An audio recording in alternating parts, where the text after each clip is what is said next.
Hello, everyone. Cherries Red Army. The rumours started doing the rounds last night, and we were hoping to be part of transfer deadline day. And you have to say, we pretty much were. We've got Cherries Red Army team joining us very soon and a special guest. This is not just our show, it's your show. We want you to get involved interactively. Let us know your thoughts on this transfer window and transfer deadline day. I can see a lot of you already currently in the chat. Up the Cherries, we've got the likes of Chris Hubble, AFC Bournemouth Germany, Carl Guy, Chris Hubble, James.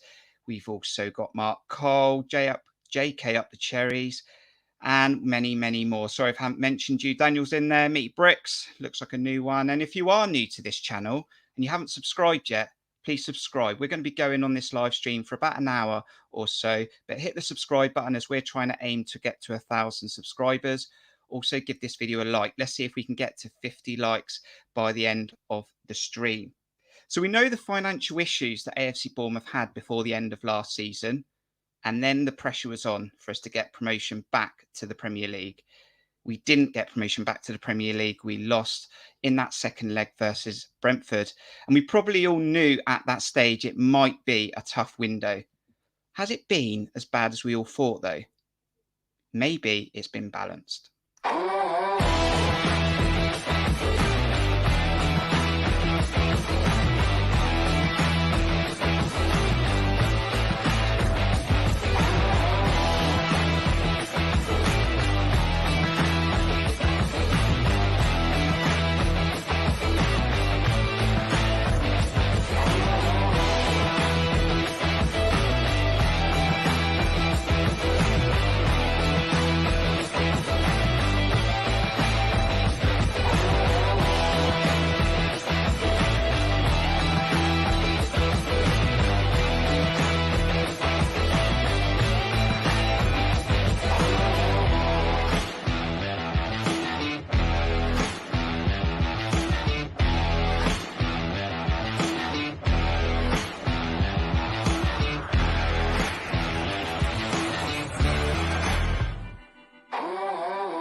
And we ain't done yet. Welcome to the stream. We've got Cherries Red Army. Aaron, how you doing, Aaron? Very good, thanks, guys. Thanks for having me on. Didn't go to Hull at the weekend, but you did go to Norwich, which well, you're probably glad you didn't go to Hull in the end. Yeah, it was a tough one to follow. That Norwich one still hurts a bit, but yeah, didn't make that trek to Hull, unlike you guys. John, I did see you on Saturday in Hull. You had a good game of snooker before the game. Unfortunately, the game of football wasn't as exciting as the game of snooker, but have you recovered yet? Well, snooker's not exciting for most people, I would have thought. But yeah, they recovered quite comfortably. But yeah, it wasn't the greatest game. There was some interesting bits, but I think it may be that and the Blackpool game kind of highlighted some of the areas we definitely needed strengthening. And we'll discuss it tonight, I'm sure, whether we did that or not. We've also got a special guest, been on Cherries Red Army before, has a special soft spot for AFC Bournemouth, former Swindon coach, former Leyton Orient manager, and AFC Bournemouth youth manager, Ross Embleton. How you doing? I'm doing well, thank you. Thanks for having me on. We're going to get. We didn't do the trip to Norwich, Hull, or play snooker at the weekend. So. And if you've got a question for Ross during this show, you know, Ross has been a manager in the Football League, and we're going to dive into that later on in the stream. But Ross, maybe been a bit of a different pre-season for you in the last probably few seasons. Yeah, a lot less stressful. And what I would say is that this window, and particularly today, probably when you're at clubs that I've been at. It's more the worry of who's going to go missing on deadline day, more so than who you're going to bring in. So yeah, that bit's been a little bit nicer today than it has been for the last couple of years. Okay, so Aaron, I contacted you this morning about 8:30. I asked what your thoughts were 12 hours before this. This is what you said. 30 a.m. transfer deadline day. I've got a feeling it's going to be quite an exciting day for Bournemouth. We know what we need. We certainly need a striker. Whether that's a like-for-like for Dom, someone who can stretch the lines, play more as a number 9, or even just a box striker who's going to be on the end of some of those crosses and some of that creativity that we're doing at the moment, but can't put the ball away. We haven't been linked with any strikers yet, not any out-and-out strikers. So I'm hoping that something's going to come out of nowhere, out of left field, and suddenly they've signed. So that's what I'm hoping for. We've also been linked, obviously, with a lot of attacking players. I think we certainly do need another kind of central attacking midfielder, or someone, maybe another winger, to challenge the likes of Brooksy on the right. So I'm hoping for certainly striker, attacking midfielder. And as for any outgoings, potentially Steve Cook. Looks like the writing might be on the wall for him. But hopefully, apart from the youngsters out on loan, hopefully no one else leaves the door. Now, before we get individually into some of the signings that we've made today, Aaron, because we will get stuck into it, we'll look at the numbers and what they'll potentially offer. How are you feeling 12 hours later from what you told me then? More awake than I was then, actually, because I sounded half asleep then. Yeah, look, I think obviously we'll go into number. I think the players that have come through the door, which will go through, certainly an attacking, give an attacking dimension that we potentially didn't have, and certainly add to that attacking forward line. And at the moment, with the exception of Carl Taylor, no one else has left. And we can obviously come on to that. And if there's anything going to happen in the next 2.5 hours or so, hopefully not. But yeah, generally feeling relatively pleased with the players who've come in, with the players who haven't actually gone as well. I think that's important, as well as obviously the players you brought in earlier in the season. Then I contacted you, John, and I wanted to know how you're feeling at 8:30 this morning. So, transfer deadline day. At the moment, there's been a lot of linked players over the last 24 hours, 48 hours. A lot of wide attacking forwards. Not really what we need, apart from maybe a right wing / number 8 cover, which hopefully Christie might be. I think that'll be a very exciting signing. I'll be looking forward to that. Main priority is a striker, and at the moment, not really the out-and-out player that really we need as a second option to Solanke, or someone to stretch the play better than he does, or differently than how he does. There aren't many that are like Solanke that are going to be available for our sort of price, that 9.5 type role. So we need that, potent goal scorer, but that's going to cost money. So fingers crossed that we get someone in. And with the saga that's going on with Cook, I think for his career it's probably the best idea that he gets that loan move wherever that is. So 2 in, maybe 1 out. We'll see what happens. And then we're going to get your thoughts, John, on some of those signings that we'll bring onto the screen very soon. But are you feeling satisfied 12 hours later? Relatively, yes. I've already expressed my thoughts on Twitter yesterday and had an argument with someone or two about whether we actually needed one of the 2 players that's been brought in. But it's certainly another. We've brought in some great options to complement the squad and challenge.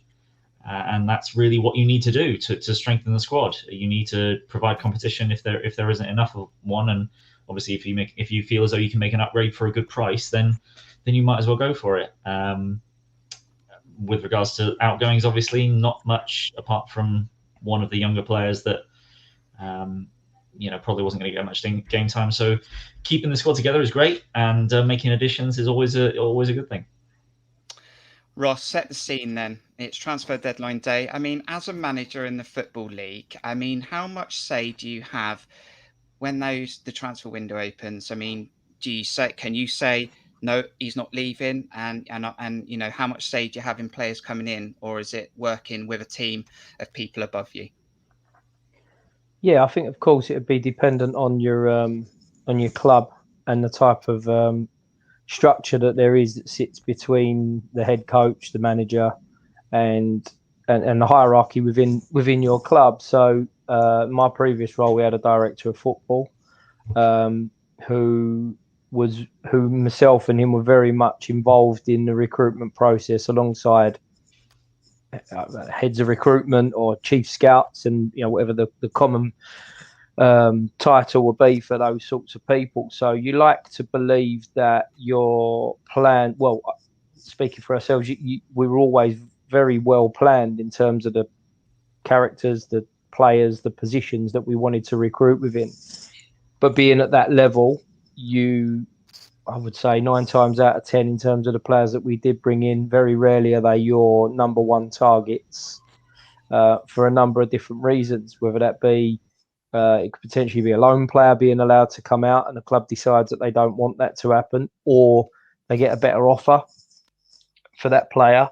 Opportunities arise and players in terms of full-time signings go somewhere else, injuries, etc., so many different reasons. So you always need to make sure that you've got a list and a backup plan. And then I think one of the biggest things that I learned again with regards to bringing players in,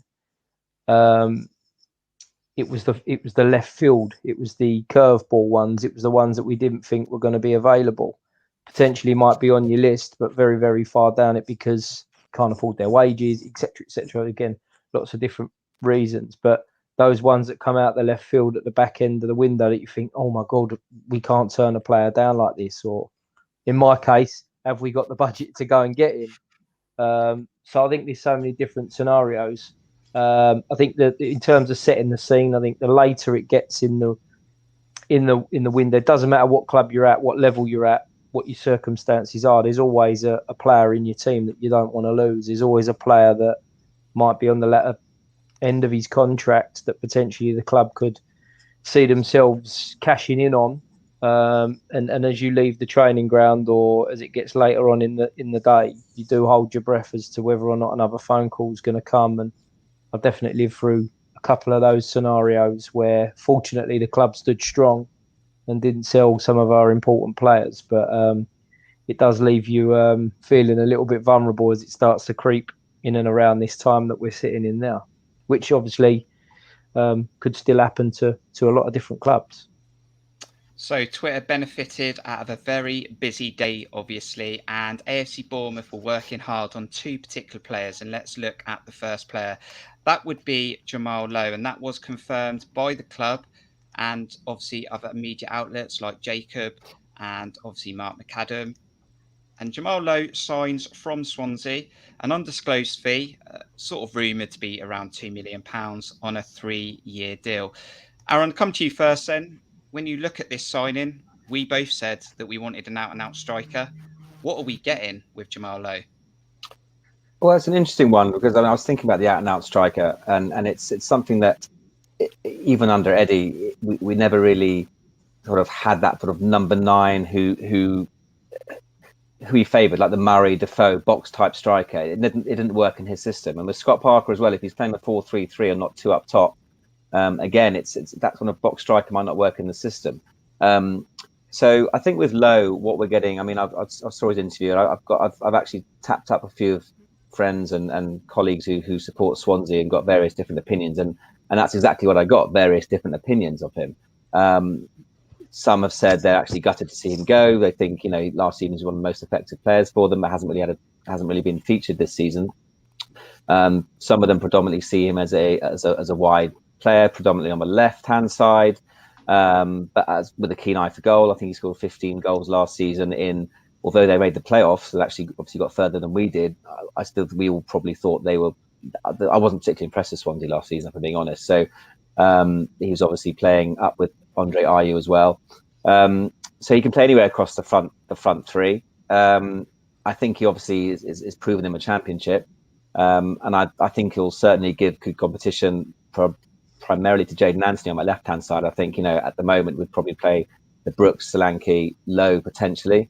So gives good competition for places. He's quick, and obviously does have an eye for goal. And he can play as a number 9 as well. So whether he's going to stretch and link up with Dom and more, but as you say, he's not the out-and-out box striker that many people felt that we actually needed.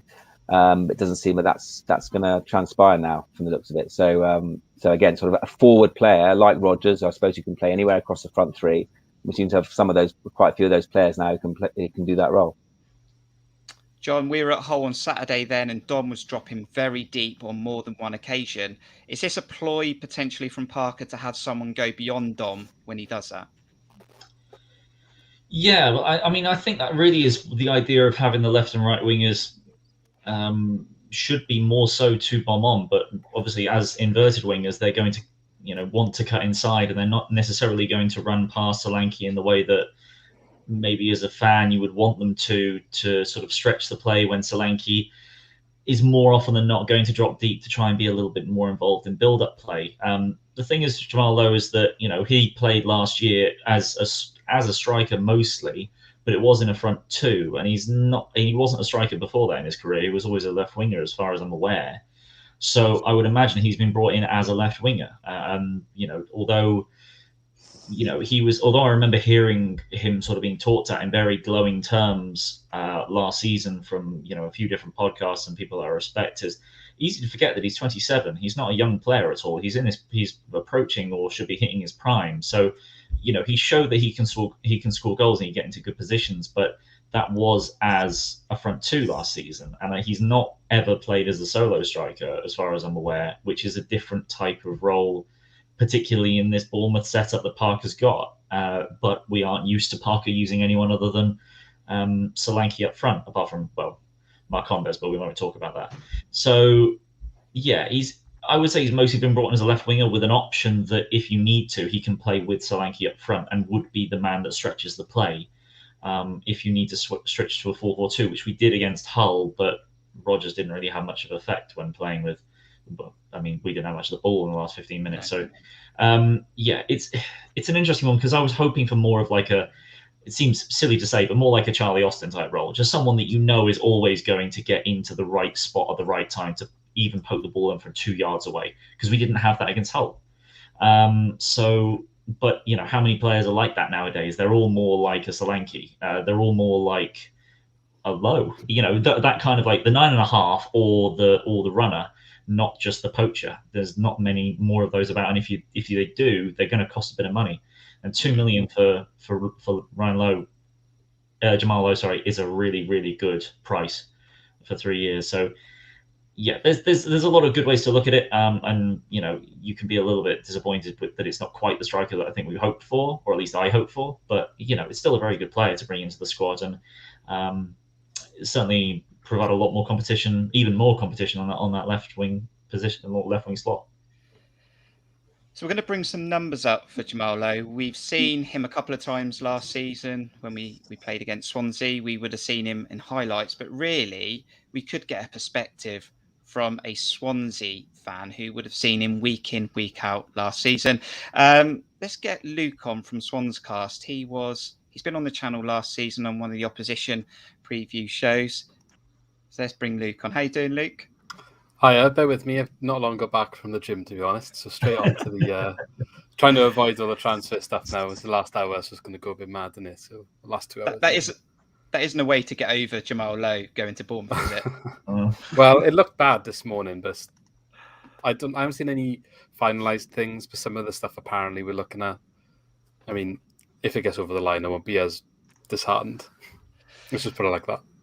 Okay, Luke. So I'm putting some details here for Jamal Lowe, 27 years old. His numbers are pretty good from a statistical point of view. And if you look at that, you think for £2 million, apparently, we pretty much got a good player here. He's had good stats in League One, scoring 15 goals in one season and 6 assists. The details are on there, League One and Cup. Obviously, 15 goals last year in the Championship. There's been the odd season where he's only delivered 6 goals. What I would say, though, Luke, is he's consistently played matches. He must not be injury prone or anything like that. He's consistently played 40 plus matches every season for the last 4 seasons. Yeah, so I can't speak too much about obviously his time before Swansea. I didn't really know much about him until he came, other than when you sign a player and you look into him a little bit. But worked his way up the league table a little bit. So he was a PE teacher. He didn't start really as professional football or coming through like a youth academy. So it's quite a nice story behind it. Obviously going through Portsmouth, I think Wigan. We got him from Wigan after they went down and were in a bit of trouble. So we had a bit of a bargain on him, really. I think it was about 800k last year. And yeah, to get 14, 15 goals in a season where he played out of position, arguably, for most of the season, if not all of the season, up front, obviously, alongside Andre Ayew, as you mentioned. Really good return. He's capable of doing it. I'm not sure if he can do it on his own. And that's the main point why I think he might have left right now, because Russell Martin has come in. He's playing a solo striker. He's playing the 5 at the back, but not a little bit different to how Steve Cooper did it. He's focusing on the wing backs. They're more wingers than wing backs, even though he's using the wing back personnel in that position. And the striker's very isolated in our system at the moment, which some of the XG numbers and why we're not playing very well might be linked. But regardless, Jamal Lowe is not really suited in the system. He started the season as the player up top. Since Peru has kind of scored a few goals, rose in favour, he's dropped to the bench. And I just think it might be a case of like new managers come in, maybe not quite the right fit, and he's going to go somewhere where perhaps the manager for you guys thinks he's going to work well with your system. I think he's going to be used as a winger for you, not as a striker. Ross, I've done some research as you do. New player coming in. I don't know if you know much about Jamal Lowe. Obviously, he did play up against Portsmouth. But last season, we had a player in Danjuma that sometimes didn't do anything for 70, 75 minutes, but he won a match out of nowhere, and we won a lot of games 1-0. He had that minute of magic in him. And tell you what, Ross, we needed that moment against Hull, someone who could just win us a game out of nowhere. Would you say that Jamal Lowe's in that sort of mould, that a player that could win us a match when it's not going for us and it's a tough day? I think I think the answer to that would be yes. I think what you seem to get or appear to get with a player like Jamal Lowe is, if some of you have mentioned already that you've signed a player that can play across the front three, I would almost put in the category of him being able to play in 4 positions across the front. So if you played with like a number 10, he might fit into that as well. And when you talk about the movement and the dropping deep to come and find the ball of Solanke, then he might be able to play in a little bit more of a position that may reflect his pace, his ability to carry the ball, rather than being that out-and-out striker that you were probably all craving, if that makes a little bit of sense. So he probably covers 4 positions rather than 3. But I think what you get with a player and where he's come from is that they are capable of those instant moments, those big moments, and sometimes not always making those extended, long impacted impressions within games. I think what Bournemouth have done with this signing particularly is they've signed a player that can cope in the Championship, that knows what the level is all about, that played in a team that obviously got very, very close last year. So on top of the qualities that he's got and clearly proven in terms of some of the stats that you've read out, you've also got a player that started to build up those experiences, and not someone that you're signing wondering whether or not he might be good enough. Mentioned about like a Charlie Austin type, wouldn't that be wonderful? But going and getting one of those does cost a lot of money. So therefore, then all of a sudden you might be looking at a player that's coming from League Two, coming from League One, and you're holding your breath as to whether or not he might be capable of it or not. Even though you might go and recruit someone that scored a few goals. So the other side of it as well that I would consider is that Scott Parker didn't always play with Mitrovic in his team when he was at Fulham. There was also a lot of different variations in terms of the way that the team played, and obviously Mitrovic was obviously a big player, a big character for him, but he wasn't always the one that they went to. He has got various ways of going about it. Whether Jamal Lowe becomes that player down the middle of the pitch to show that, obviously only time will tell. But I think there is a number of different things that he will bring that prove that it could be a very, very good signing, other than just the fact of looking at whether or not he's going to be able to replace Solanke. And Aaron, we didn't play a striker against Norwich. Is there going to be games potentially against Fulham where we literally play 4-6-1? Yeah, no, I think Ross is right. I think it's about options, isn't it? Because I think, if we're going to play the preferred system, my feeling is, and this is nothing against Jaden Anthony, who's been superb, but as I said, with a lot of the youngsters, it's very difficult in the ruthless league level championship to be consistent. And Jaden probably had his weakest game of the season against Hull. Many didn't play well, to be honest, so he wasn't on his own there.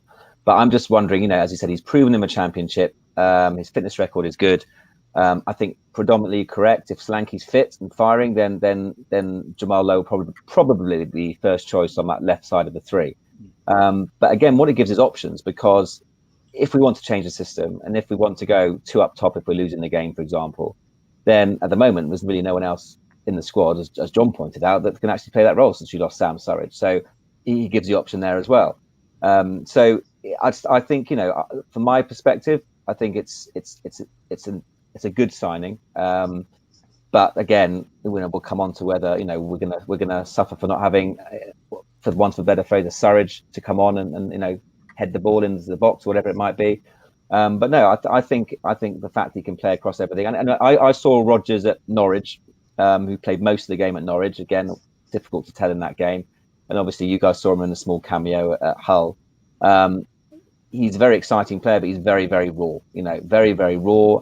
And what Jamal Lowe, as Ross said, gives you is proven championship credentials already. He's already proved that he can do it in this division. Jaden Anthony also hasn't done that yet. So for me, I think it's a positive signing. And from his interview, he said he can play on the left, he can play on the right, and he can play, as Luke said, obviously down the middle as well. So Luke, we potentially got a player in his prime, 27. His stats pretty good last year. Can he replicate that this season? What are we getting from a mentality point of view, though? Are we getting a player that if he does not perform and he does end up being switched around and sitting on the bench for a few games and playing behind Anthony, is he going to kick his toys out of the pram, or will he work hard in improving a point? I've got a couple of things to say and then some points to link on afterwards, but I can't really answer the question about what he would be like on the bench, because as you already referenced, he played a lot of games for us. We only had one season and over 50 games. I know there's like a handful this year, the playoff games and a couple of cup appearances, but we didn't have that many options last year, which is why I ended up playing striker alongside RU for a lot of the season. And he's quite sort of near spells where he'll keep scoring. So like he scored, I think it was something like 9 goals in 9 games over the Christmas period, but then he didn't score for like the next 10 to 12 games. So he goes through patches like that, and Swans fans have got quite frustrated with that in spells, because when he's in one of those dry patches, he looks like his head's down, his confidence is down, doesn't know what he's doing, he can't keep the ball. All those sort of negatives come together, and I don't know what your fans would be like, but our fans sometimes can jump on that a little bit and exaggerate. But then on the flip side, when he's in that run of scoring the goals, his head's up and he can take the world on. And if you want to go and look at a highlight, I got 2 to show you. One more recent, which was the Plymouth game in the cup we had the other day. I believe he was either our 3rd or 4th goal. He takes the ball somewhere in the middle of the pitch, runs out wide with it, does the defender for pace, and then lays the ball off. But that's just showing if he gets the opportunity to stretch his legs, that's his strength. So you want him in open play, running up players, running alongside players, beating them for pace. The second one is against Cardiff last year, which he'll always be a legend in Swansea eyes for this game. He scored 2 goals, but one of them specifically where I think AU loses the ball on the counter-attack on the halfway line, and he just picks it up in his stride, just keeps running with it, runs past like 3 Cardiff defenders, puts one of them on the floor, and then outside of the foot shot sits at the bottom left corner. Like that goal was probably one of our goals of the season, and it was all himself, like a really good solo goal. As Swansea fans, we don't really see many solo goals like that. So for it to come against Cardiff as well, like everyone was loving that. So yeah, that's where his strengths are. Definitely when he's playing well, his head will be up and his mentality will be good. Maybe have a look out for when he's not playing so well, because you probably have the depth that he will drop to the bench, whereas we didn't really have that option. So we kind of needed to take him out of that firing line, because when he wasn't playing well, he was getting a bit of stick, but we couldn't. So be interested to see how he reacts when he is in a situation that you've got some of these other players that will start ahead of him, and how he can get back into the team. But like I said, coming through the leagues with the other teams, Wigan, Portsmouth, I think he'll be okay. I think he's got a good head on his shoulders to get up to the Championship. You've got to have that good mentality to sort of work your way up when you didn't really have the background of a lot of players these days coming through an academy. Luke, it's been great to have you on and give us an insight into Jamal Lowe. Very, very quickly, no AU, no Lowe. Your manager's gone. I think you're out of parachute money. Are you concerned? Well, we predicted us to finish, I think it was like 12th to 14th this season. So I would take that right now. Look, I think Russell Martin's style, I'm quite happy to, it's kind of bringing back sort of how we used to play. A bit different because of the formation. But if he can just get us sorted, I think we need to give it to Christmas and then judge. I think a lot of people are saying, like, it looks quite bad for us right now. But there's definitely signs. The way that he's turned like the possession stats around from like a Steve Cooper team so quick shows that the team, they can learn quite fast. And the challenge we've got is two things mainly: not giving away stupid balls at the back, which is where most of the chances we're conceding are coming from, losing possession with people pressing us. Some of our players seem a little bit not confident or not comfortable playing so risky football at the back. And then the other thing is just creativity. We just really struggling to play through the lines and break teams down. We'll see you at some point in the season then. Good Yeah. luck. If Hopefully you do any better by business then. as well. It looks like there's a couple of things. Maybe tomorrow morning it will look a little bit more positive for us. We'll see. Take care of yourself, Luke. I'll speak to you soon. Thank you. Cheers for having me on. Cheers. That was Luke then giving us an insight into Jamal Lowe, but that wasn't it. And do let us know. There are still 2 hours to go before 11 o'clock. It pretty much looks like that might be it. We thought we needed a goalkeeper as well, but the Woodman one didn't quite happen. But you never know. If something happens, let us know in the chat. Just put breaking news or something, and we'll have a look on Twitter in the back screen, and we'll go from there. But that wasn't it. There is another signing that AFC Bournemouth have pulled through the bag, and they've got the deal done. He's come down from Scotland. Well, he's actually headed up to join the Scotland squad. But before we talk about the next player, hit that like button.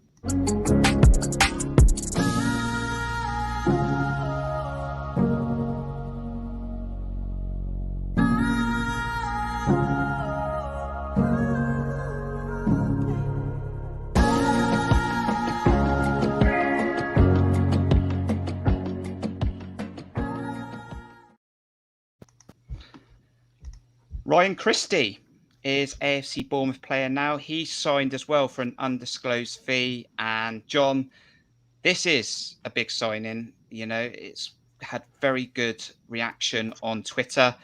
I mean, what do you make of this signing for AFC Bournemouth? Yeah, I think this is a fantastic signing. For one of the big reasons would be, providing the kind of competition in that one of the number 8 spots, but also as an option on the right wing, which we don't really have any competition for at the moment for Brooks, as a left-footed attacking midfielder, a possible wide attacking midfielder. Great competition, great coverage, and for he's also approaching a good age. He's 26, and has experience in the biggest one of the some of the biggest matches in the world in Celtic Rangers. So he's played in big matches and played in the Europa League. Celtic weren't in the Champions League for the period that he's been sort of playing with them, but coming through from Inverness and then also a couple of years at Aberdeen as well. So just hung around Celtic mostly. But the second, or Scotland rather. But the second big reason is that from what the sounds of things is we beat Burnley to a signature. And what the news from that was that we will allow him to play in the position that he prefers. Looking back through some of the sort of where he sort of played in Celtic's formations over the last sort of season or two, he has tended to play as the right of 2 attacking midfielders or the right attacking midfielder of a 4-2-3-1. But he's played occasionally in left wing. He's able to play across a number of different positions, but I really do feel he's going to be major competition for Marcondes in that right of the attacking 2 8s. The funny thing that's sort of seen posts from Celtic fans coming up is that they've said that he disappears in big games. Is the big thing they've been saying about him, which is interesting because Marcondes is a player that's always been talked about as a big game player and disappears against other sides. So if we've got one bully as the option in Christie and a big game player in Marcondes, we just swap them out and it works perfectly. But obviously we'll see if that actually works in that way. But this is a signing I'm really excited by. Obviously haven't seen a hell of a lot of him live, seen the odd Celtic game here and there in Europe and big games on against Rangers, but to see him up close and personal, to get a handle on what kind of play he is and what he can do for this team is going to be really exciting to see. I'll tell you what was an eye-opener on Saturday, Aaron, was how much we missed Phil Billing. And like John said there, Ryan Christie can be a player that can fill a lot of positions. But I tell you what, we could have probably have done with a player like Ryan Christie to open up something on Saturday with no Billing in that team. Yeah, no, absolutely. First and foremost, it's been nearly 20 years in the waiting that we've got our own back on Burnley for that horrendous window when they took O'Connor and Elliott from us. Never got over that. But who'd want to play in a dice team? He'll get neck ache the whole time. So yeah, he chose a footballing team, which is really pleasing. But no, on a serious note, he's as John said, he's a fantastic signing. I think again he offers options. Certainly, direct competition for David Brooks, and I'm wondering whether, again, either he can either play where Brooks is playing now, which allows Brooks to play centrally, which I actually think, and a lot of others think, would enable him to influence the game more, or obviously keep Brooksy where he is, and as you say, probably playing alongside Phil Bill in that 2 more attacking number 8 role. That's competition for Emmy as well, and Junior when he's back. So there's options really across again that forward line, but he will give that creativity. I'm not probably too up on where exactly he's been playing for Celtic. I don't know if John or Ross know that, which position he's probably his favourite position is. But yeah, I think either of those positions, it looks like it can be a fantastic option for us and offer that creativity which we've potentially been lacking. So yeah, it's very exciting. I think both of those signings are taking it anywhere across that kind of that front area. Teacher Alan's channel, Ross, says Brooks needs competition, needs to up his game. Let's talk David Brooks, Ross, a player that I've constantly, for every season he's been at Bournemouth, tried to stick up for. We know he has talent in the locker. For me, though, he's like a payday. It comes around once a month, and when he's on it, it's a beautiful sight, and you're so glad you got a season ticket in the North Stand. But he's so frustrating, and it was the same with Hull on Saturday. It felt like to me, Ross, that it wasn't coming off. The tricks weren't coming off. He's trying to nutmeg defenders every time. And when it doesn't happen, he didn't try and change his gaming style. He didn't try and come off the flank and try and make something happen. It's almost like he was looking for someone to bring him into the game instead of him trying to get himself into the game. I mean, tell us a little bit about David Brooks in your opinion, and how Ryan Christie could potentially put heat on David Brooks. I think just being there, first of all, will do that. I think what he brings as a type of player is probably not quite as tricky in terms of what you're explaining there from Brooks, and sometimes what the frustrations can be from a player like that. So I think that competition immediately, you've all alluded to it, and that question there or that comment there was based around the same thing. Is now, if ever there was going to be a kick up the backside, there's someone or a couple of people coming in. So the signs of intent from the manager would be one, that he's not, potentially totally happy with what's at the top end of the pitch or what's going to create and get you goals and create you opportunities to score goals. So I think that sign of intent of bringing 2 players in of the quality that he has done should straight away give him that kick up the backside potentially that you're saying that he needs.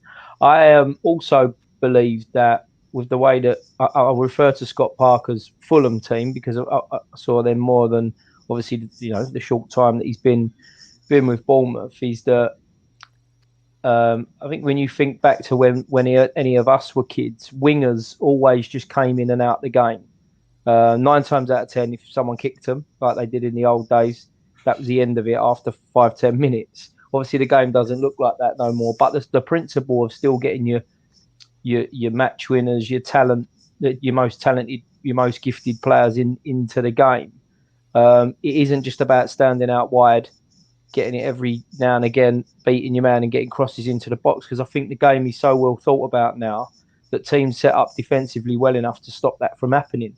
So he is going to, and I believe that the way that Scott Parker, hopefully if he's successful, the way that he develops the way that his teams play in and around the final third, how creative they can be by the way that they end up dominating the ball, he will be asked a lot more questions in terms of picking up different positions to impact the games. But at the same time, I think he'll start to see more and more of the ball if obviously, and it's a big if, that he can put his team together in that manner. But like you said there, a player of his quality, probably his ability, maybe arguably, outweighs the Championship to a degree. But you're only as good as the performances that you put in. And there comes a time in your career. I mean, we mentioned it about Jamal Lowe at probably the totally other end and the other scale.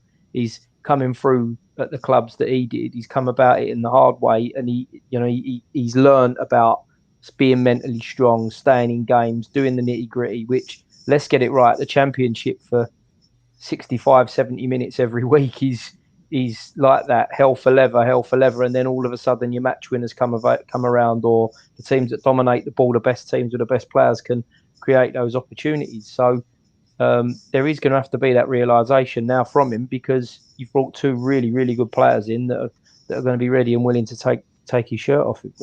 That don't happen anymore, does it? Taking shirts off people, take his position. Talking his shirts, John, I think you just said he's taken Dan Juma's old number 10. And yeah, I mean, it's a player, the numbers are on the screen again. What I like about these two signings, John, is they don't look like they're made of glass like some of the wingers and attacking players we have in our team. They have played significant amount of games. Yes, the stats currently on the screen for Ryan Christie include all competitions. That's Europa League, Scottish League, Champions League, international games, but they're good numbers, they're good figures. He's added goals, he's added assists. Yeah, I mean Jamal Lowe is the most impressive in terms of the fact that, over the Swansea and Wigan in his last 2 seasons in the Championship, he was involved in all 46 Championship games. And as a winger / pacey striker that a lot of defenders are going to want to kick off the pitch, to have not gotten a single injury to prevent you from playing in those games is incredibly impressive as a feat of fitness and strength. So that's one thing. And then obviously you're saying a similar thing with Christie, to have played over 50 games last season, against varying levels of opposition, let's put it that way. To still get 23 goals and 14 assists is a really good record for a player that isn't a striker. He's an attacking midfielder, and he's taken the number 10 shirt because that's what he sees himself as. He sees himself as, I believe, more of that number 10 player, or possibly coming in off the right. But he's a left footer that plays on the right. He wants to come in to shoot. He wants to come in to influence play, and that shows by his stats. Both are very encouraging in terms of their production. Christie a bit more so for me. Lowe, playing as a left winger when he was there with Wigan, he only got 6 goals and 6 assists across the whole season. So, he's more proven to score goals up front as a striker. But they all provide versatility. They all provide options. They all provide competition, and that is exactly what you need for a squad that's going to be trying to get promoted this season. If someone slips up, someone else is going to come in and just take that position. And we've seen already this season with a player like Jordan Zamora has come in and absolutely blown me away in the vast majority of performance he's put in, and Leif Davis isn't getting a look in. But he knows that if he slips up once, you've got Leif Davis or maybe even Lloyd Kelly that will come in and jump in his grave at left back. So you've got all of the competition now in every single position, which is just fantastic for the squad, and gives Parker the kind of headaches that you want as a manager, in terms of having all those options. Let's take a look at the potential players that we have then. And you talked about having players in every position. Now, don't really take the positions that I've put these players in as where they would actually play. What I'm trying to point out here is that we've pretty much got 2 players in each position that could be versatile. For example, Lowe might be sitting behind Solanke, but in theory, he'll probably end up starting ahead of Anthony. But looking at that, Aaron, I think we, apart from the goalkeeper situation where we've obviously fans, we're a bit split. Travers 50-50, Nyland not convinced. I mean, pretty much we should be making playoffs with what you see on that screen right now. Yeah, undoubtedly. I think, before this transfer window, we were very well stocked in that sort of central midfield, certainly the sort of the central defensive midfield, or the linchpin role. Kilkenny's been fantastic. Obviously now Jeff Lerma, who we haven't mentioned yet, good as players we've signed, touch wood, he doesn't go in the next 2 hours. keeping the likes of Jeff Lerma as Brooks as well. I mean, there was a rumour this morning. I don't know how substantiated it was that Newcastle had put a bid in, but even so, that keeping the likes of Brooks, Lerma, is big on its own right. So Pearson, obviously, I'm a massive fan of, and we knew centre backs were well stocked, and obviously if everyone's fit, right back and left back we had competition. But the one area, as you said, where we didn't was, in those four positions, and now with the signings of obviously Rodgers, Lowe, and Christie, the likes of Marcondes and Billing need to keep up their form. The likes of Brooks need to keep going. The likes of Anthony need to keep going. Otherwise, they're going to be out of the team. Whereas before, 2 or 3 weeks ago, we just didn't have those options at all. So that's really positive. And obviously Junior as well when he comes back from injury. So I think that's the key. I think we now have got options all over the pitch. My only concern, and I presume we all share this, is if worst case scenario, and heaven forbid it happens, that Dom Solanke does his cruciate and is out for the whole season, then is it just Lowe, Rodgers, who will have to play that role for the rest of the season, because as we said, we haven't brought that other striker in. So whilst Dom stays fit, and obviously we can play the likes of Lowe or Rodgers in and around him or in different systems, if Solanke was to get a serious season-long injury, then I think we're in big trouble. But other than that, we're really well stocked, and I think, as you say, we've got options all over the pitch now.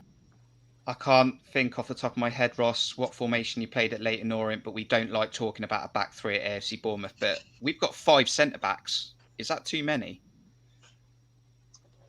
No, I think what the answer to your question is I played 4-3-3, and that got me a lot of criticism because we didn't play 4-4-2 and boot it forward every week. So that was so I can familiarise with his shape. I think to answer the first thing that I would really think about when I look at this now is that if you don't put the 2 lads that have been signed today in this, it looks a little bit fragile.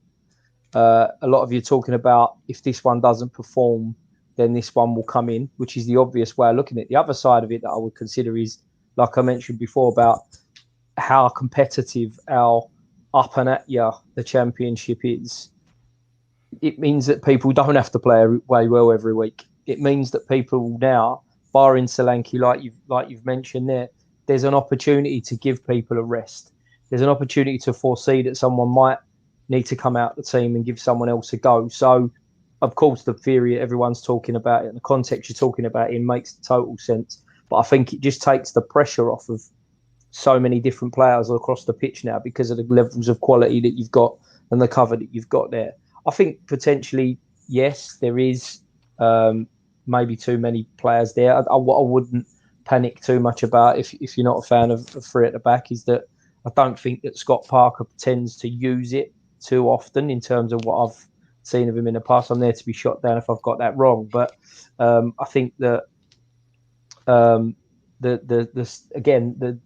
cover that it gives, the level of quality that you've got in that strength in depth. I know there's been some talk and rumours about Cook over the last little while, but even if he were to move on and him not to be there, it still gives you real strength and real backup in terms of the same theories that we've covered about that little bit of strength in depth across the back line now.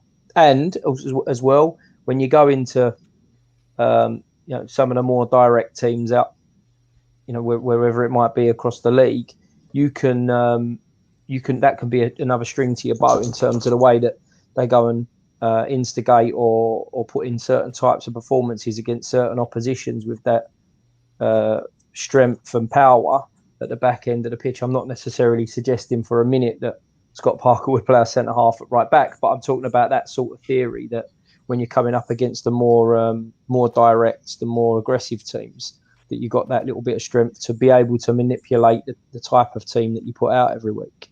And it is important to be able to win games, get results in different ways, isn't it? It's not always about going out and playing fantastic football.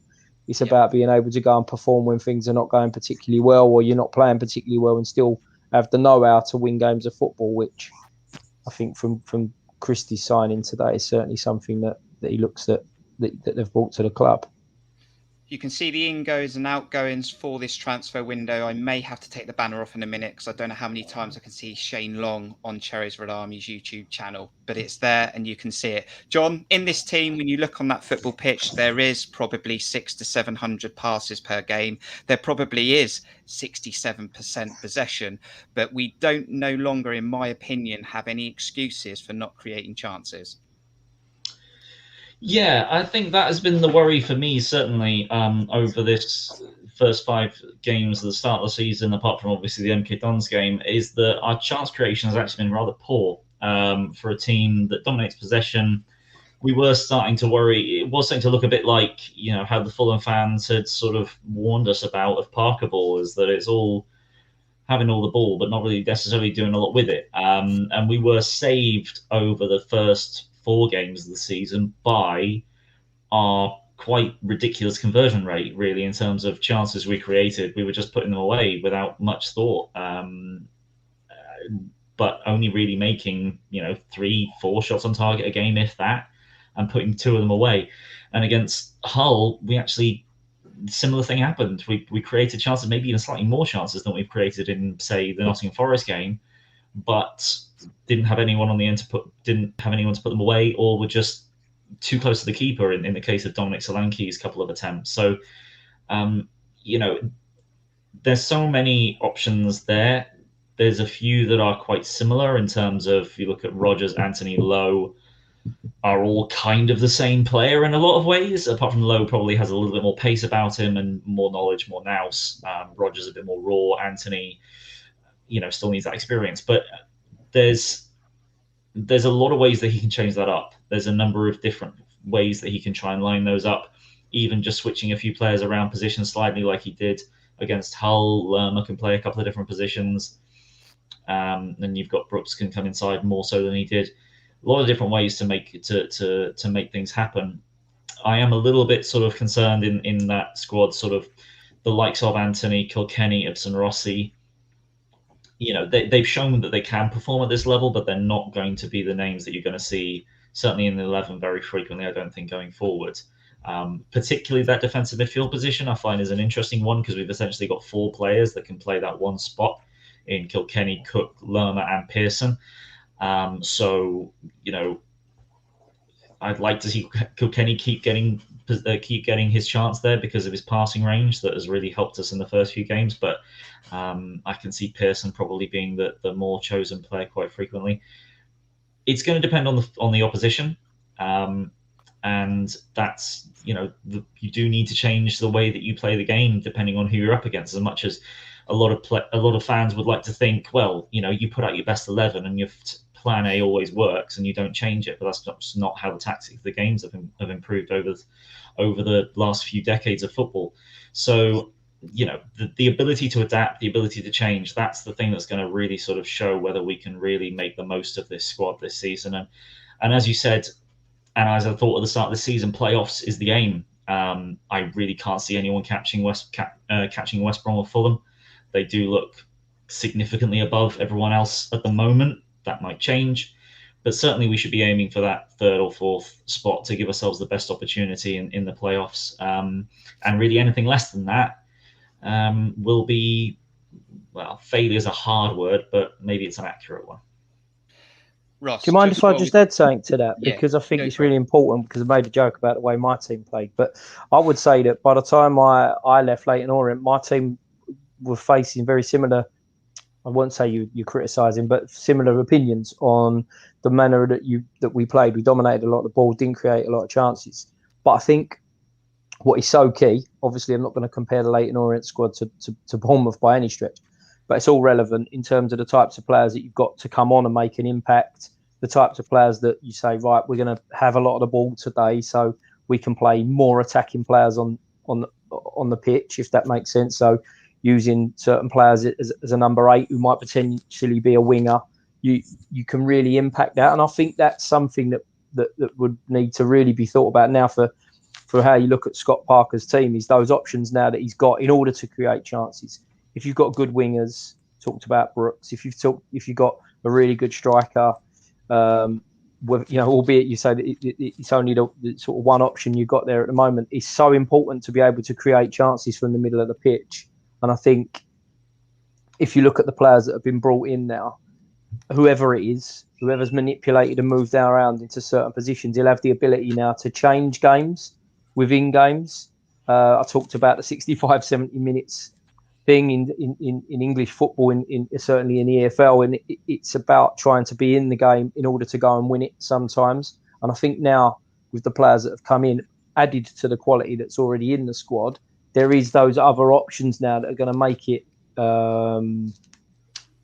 easier for the manager to make changes, whether that's at the start of a game or during a game, in order to try to create chances and go and win more games and become that little bit more exciting in terms of the type of football that the fans want to see. So I think it's clearly, just looking at the personnel that he's brought in today, it must be, from a manager's perspective, something that he's been looking at, and obviously understanding himself that his team need to be a bit more of a threat and create more around the box. What is it though, Ross? I mean, you've got lots of coaching experience. You would have been on coaching courses with, fellow managers. We even see it under Eddie Howe, where potentially he panicked, or 0-0 games were finally balanced, subs weren't coming on. We heard a lot about Parker Ball from Fulham when he came in, enjoy Parker Ball. That West Brom game was exciting. It was 2-2. We went to Forest and beat Forest at the City Ground for the first time in our history. We went to a good Birmingham team now, and we got a 2-0 result. Yeah, okay, 70 minutes, it was tough to watch, but we turned on the style. Blackpool, 2-2. Hull, 0-0. These are two teams that probably are going to be in the bottom half of the table. Hull City haven't scored since the opening day of the season, got nothing at home. They hit the bar with a very good chance. I mean, could I question that Parker is panicking a little bit, that he just wants to dominate the ball because if we have the ball, they can't score? I can familiarise with that. I think that I'm diverting a little bit away from Bournemouth, but I know from a personal perspective that we were not a top half of the league squad. So my concern was always that if we left ourselves vulnerable by turning the ball over too often, that we would give away too many chances and lose more than we won. So I think I can understand that, familiarise with that. I wouldn't say that Scott Parker's in that sort of boat, but I do think that when you talk about, was it Hull and it was the other Blackpool. game you referred to? Blackpool. Sorry. When you talk about teams like that, they're going to come or home or away and try to look at Bournemouth as a game to get a point and hopefully nick something out of it. So I think what you then need is variations in order to break that opposition down, whether that be personnel, whether that be change of shape, whether that be the same shape, but someone with a little bit of something else or something different playing in certain positions. So I think that's again, referring to the signings that have been made, it gives those options now to say, right, instead of playing a left-footed winger on the left, I'm going to play a right-footed winger. Rather than having someone that's going to jink and try and take someone on, you go with Lowe, who's got that little bit more pace to run down the outside and get in behind teams. So I think those variations then become even more important when you're trying to break them down. When you're going at it with the top teams who want to attack you just as much as you want to attack, you get those natural spaces that the opposition leave because they're coming to have a game with you. If you go to a team that are going to look at being in the bottom 6, bottom 8 of the league, their intentions are not really to come and create and leave any space. So you then need to be able to create that or create opportunities, and that's when your match winners really come into play, doesn't it? Okay, Aaron, so we were probably expecting one outgoing at some point this week. There is an hour and a half to go. Steve Cook's had an interesting pre-season, didn't board the plane to Marbella, changed his Twitter for a bit, then he was back, then he played at Norwich, then he wasn't included at Hull. And will Steve Cook still be an AFC Bournemouth player come 11 p.m? Well, I mean, right now it looks like he will be, which does surprise me. I think a lot of people have different opinions on this, and a lot of sensitivity, a lot of nostalgia, and a lot of love for the guy.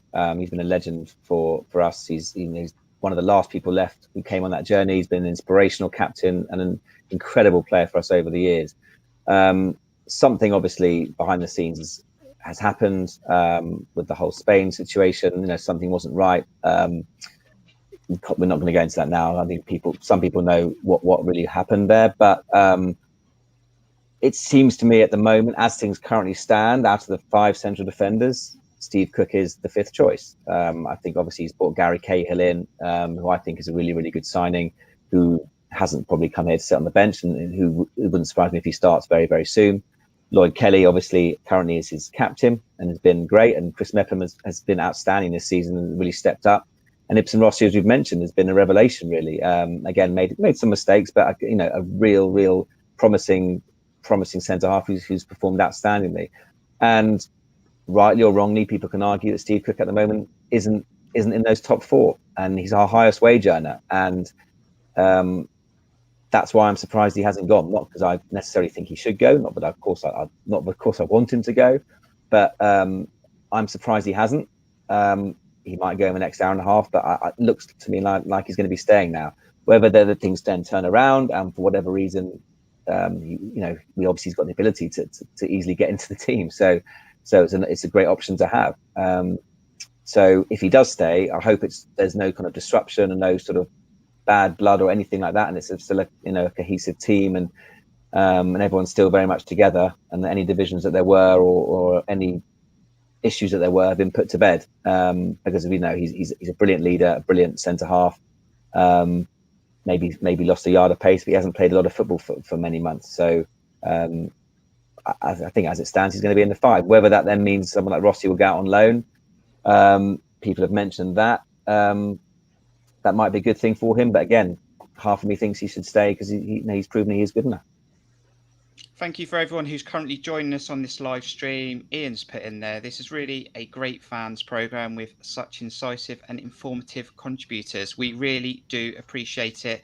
We're looking to bring you so much more throughout the season. We already did a watch along with John that had 3.7 thousand views in the end, which was madness. We're on a surge towards 1,000 subscribers. So if you're not a subscriber yet and you're currently watching, hit that subscribe button.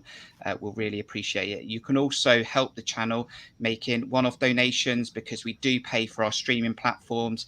Anything is much appreciated at buymeacoffee.com/Cherries Red Army. It is in the description and the about information of YouTube, or you can become a repeating supporting member as well. It's up to you. We currently have Steve Hensman, Richard Riemann and Rich Neal as well. But what we want to know is, do you think this has been a really good transfer window for AFC Bournemouth? And actually, I'm going to reset the chat.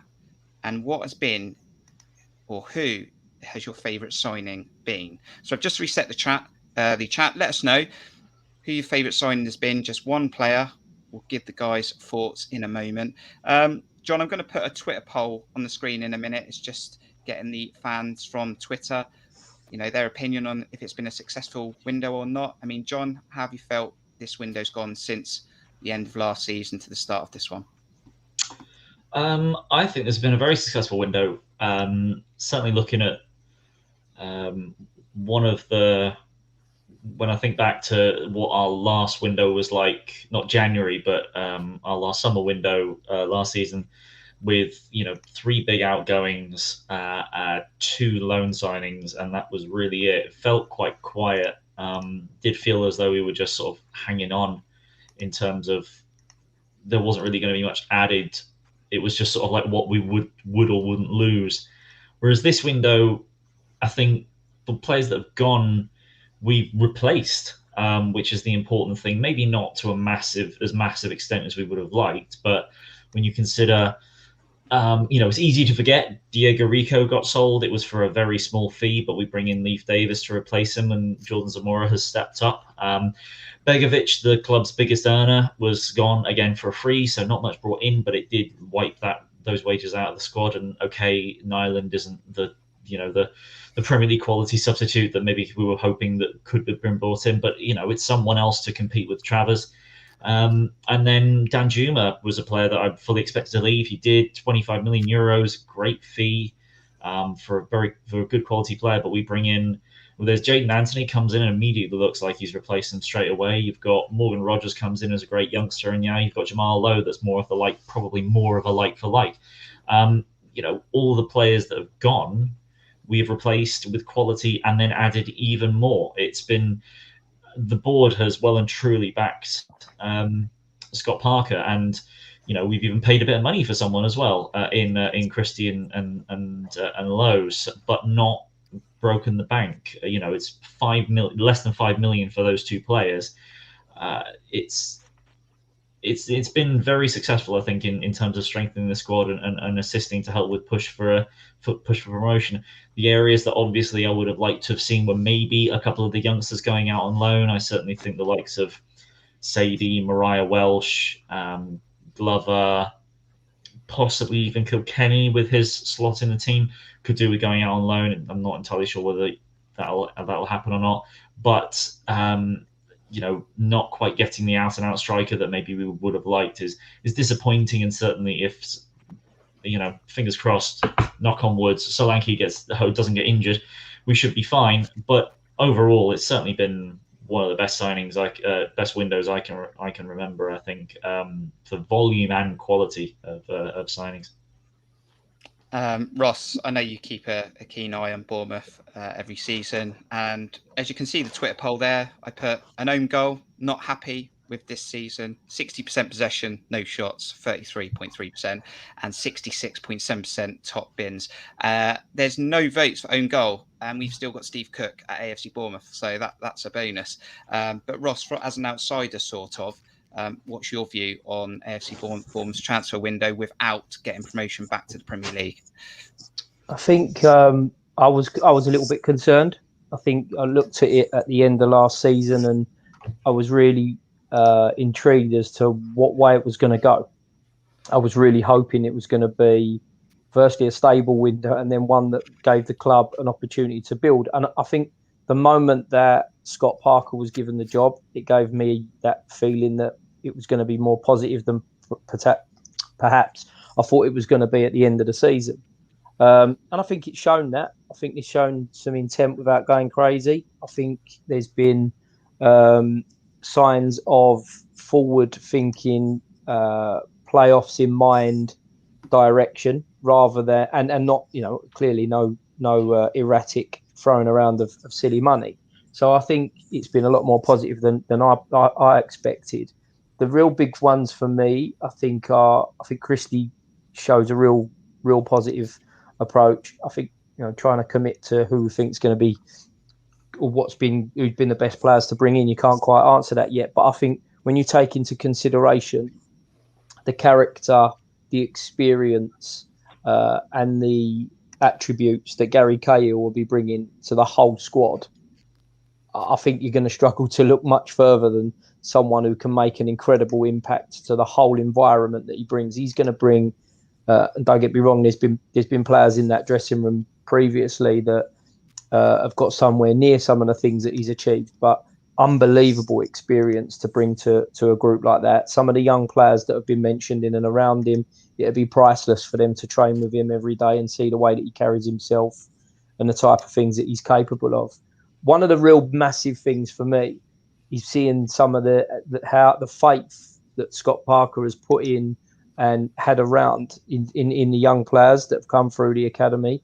I think it's fantastic to see, because it'd be very, very easy for him to go into a club under the pressure that it is to be at Bournemouth to try to get back into the Premier League and just dismiss all of those players. But you talk about all of the lads that have been mentioned on it, but Kilkenny was someone that I watched quite a lot in the hope that potentially he might be someone that needs to get out on loan, previously obviously to now, but see his qualities. So for him to have been entrusted in going into the team, I think he's excellent. Zamora the same. I think he could have quite easily gone in and dismissed those players, put them straight out on loan. The reassuring thing for those and the ones that perhaps need to go out on loan, they still can. I think the window was shut for a week, and then clubs can still take them on loan. So I think that's obviously there'd probably be a little bit of time to breathe once the window shuts and they know who's in, who's out, who's stayed and who's gone. and then the window for another little period, so those young players can still get that exposure depending on the level that they go to. So I think it's been a positive window. I think Cahill would be the player that right now that I would pick out for numerous different reasons. But I also think the positivity that's been shown in some of the players that were already within the club is really reassuring. Aaron, your best signing of the window, your summary of the window. Now, there was 33% that said 60% possession, no shots. I mean, is that potentially that we didn't really get an out-and-out striker in some of our opinions, and that maybe we didn't get the goalkeeper to replace Begovic? Yeah, I can only think that's potentially someone's feeling, because that's the only two areas that I would say we're not 100% happy with. I think it's been a really good window. I'd echo what the other guys have said. We won't go through obviously all those players, but I agree with Ross. I'm really excited about Gary Cahill. I know there were mixed feelings on him, alongside the feelings about Cookie as well. But I think Cahill will be an outstanding signing for us in a lot of different ways. And I just want to also reiterate what I said before. I think I'm delighted that, again, with an hour and 17 minutes to go, that we haven't lost Billing, we haven't lost Lerma, we haven't lost Brooks. I know we've talked about Brooks, but I still would not want to see him leave. And anyone else, and those three, that there were rumours that Billing, Norwich were in for Billing, and Lerma we knew was on high wages, and a lot of people expected him to go, whether it was on loan or permanently, I don't know. But it looks like obviously they're both staying along with David Brooks, and I think that's massive as well. And they all seem to have bought into what Scott Parker's doing as well, Billing especially, and from the sounds of Brooksy as well. So yeah. Some really good signings in, some brilliant players to keep, and very, very positive.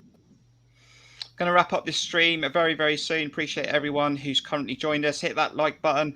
John, then, we're going to be doing a revised prediction tier list. We did this at the start of the season. Before the season started, we did a tier list predicting what the championship would look like. We're going to revise this. We're going to be doing a stream next week. So hit the notification bell so you know when this live stream is coming out. But John, just focusing on Bournemouth, how are you feeling with this new squad moving forward until January when there's another window? Are you feeling confident that we can start picking up wins again? Yeah, absolutely. I mean, it's certainly been the case for Bournemouth teams in the past that they have occasionally struggled to break down teams that sort of want to defend quite deep and not allow us to play over, around, or through them.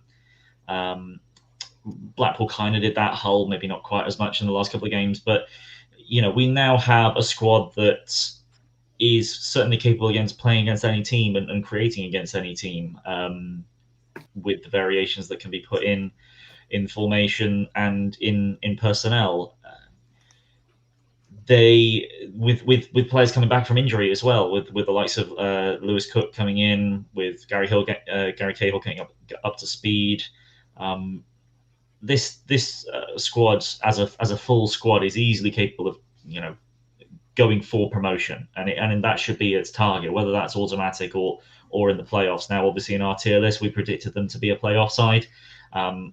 Both yourself, Cook, and me and myself both thought fourth was the target, but that was mainly because we thought the three relegated sides would be the top three, and that isn't going to happen anymore.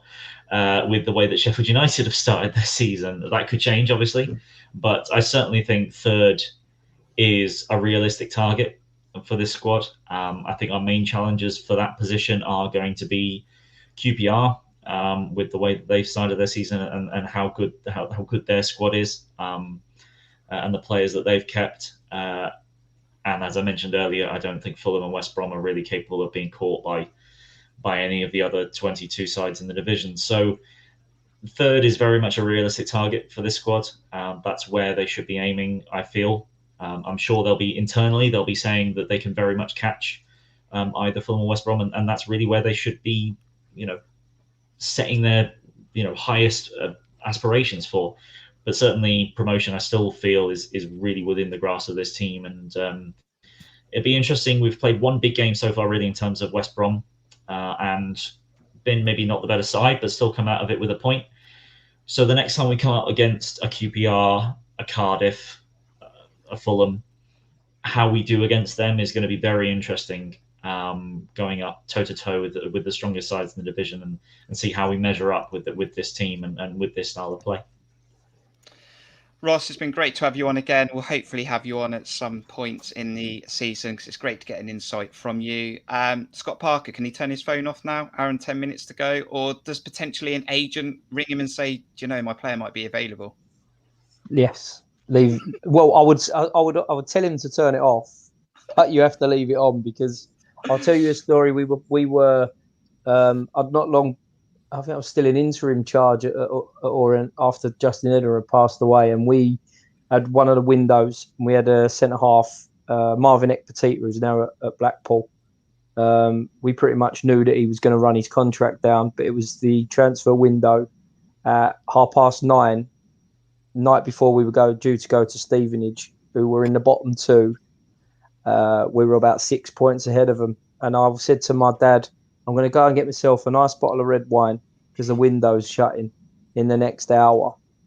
I drove to the shop, and by the time I got back in the car, I had a missed call from his agent telling me that Barnsley were making an offer, and he thinks the club should take it. Fortunately, the club's strong, and I could sleep well that night. But no, you're never allowed to turn your phone off. So fingers crossed, none of those calls come in for him this evening, and he can have a nice sleep this evening, and look forward to the next few games and preparation for the next few games. That's why I like to get you on, Ross, because you've always got a story to tell, you see, and it makes us feel part of the actual football industry instead of just a fan as an outsider. Ross, that's all I am at the moment, mate. So don't worry. Ross, take care of yourself. I'm sure I'll speak to you soon. But thanks for coming on. Thanks for having me. Aaron, you'll be on many more shows in the future for AFC Bournemouth. We've got an international break coming, but cheers for coming on and giving us an insight into the transfer deadline day today. Thanks for having me. I really enjoyed it. And Ross, again, thanks for your insight. It was really, really interesting from your perspective. No problem. Anytime. And Mr. XG, John, we're going to see that XG. That we talked about 24% conversion rate on Saturday before the kickoff at Hull. So I want to see more of that conversion rate go up and a better XG. But yeah, cheers for coming on, John. Yeah, no problem. I'm sure we'll delve into the stats a bit more over this season. But yeah, looking forward to it. Thanks again for everyone, and Ross in particular for your insight. It was very interesting. And just like Cameron, thanks Ross, Aaron, John and Kurt. Great show. Just like Cameron, thank you to everyone who's joined us on this live stream. Really appreciate it.